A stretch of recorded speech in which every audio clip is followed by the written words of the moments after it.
exciting episode of 3D Politics, an extended version. Tom E. McKay right here with Rex Lawhorn, my fine guest. You can see why it took us 6 months to get you on, how hard it is to load it up. A lot of technical. Rex Lawhorn, gubernatorial candidate for Oklahoma governor last time around, 2018. And he has been kind enough to drive in all the way from wherever he comes from. Where are you driving in from? Poteau, Oklahoma. Poteau, Oklahoma, just to sit with me to explain where I am wrong or right about the libertarian philosophies. We're going to talk tonight about the goals of the Libertarian Party, government, free market economy, ideals and principles, ideals versus principles, right, and the general philosophies between those two concepts, the definition of freedom, primacy of individual rights, the 10th Amendment, the libertarian style utopia, and about force, where it applies to abortion. Now, I'll tell you how I initially got involved. I have a love-hate relationship with the Libertarian Party.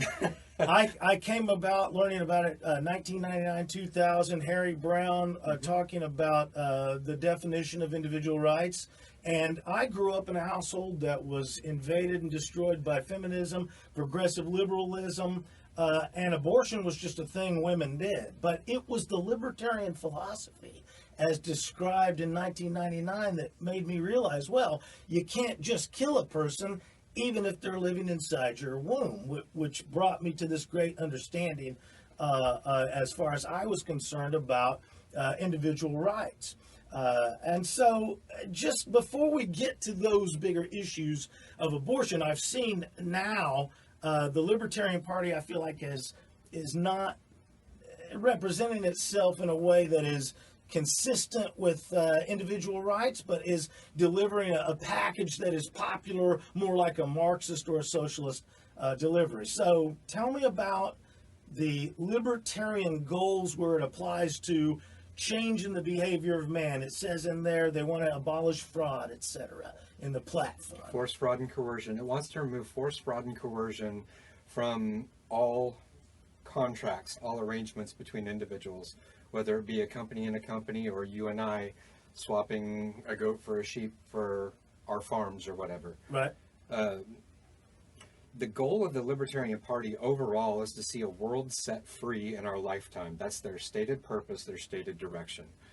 And a lot of different people have a lot of different priorities, but ultimately what that comes down to is the fact that each individual person owns themselves and the fruits of their labor and everything that is extension thereof. And they want to see a world where the government doesn't interfere with that. And yet, how do you get there? How do you enforce a libertarian existence when you have things like the non-force impact, or what was the it? non-aggression Non-aggression pact, yeah. Yeah, well, that's simply relating to the initiation of force, fraud, or coercion. And that doesn't say anything about the defense from.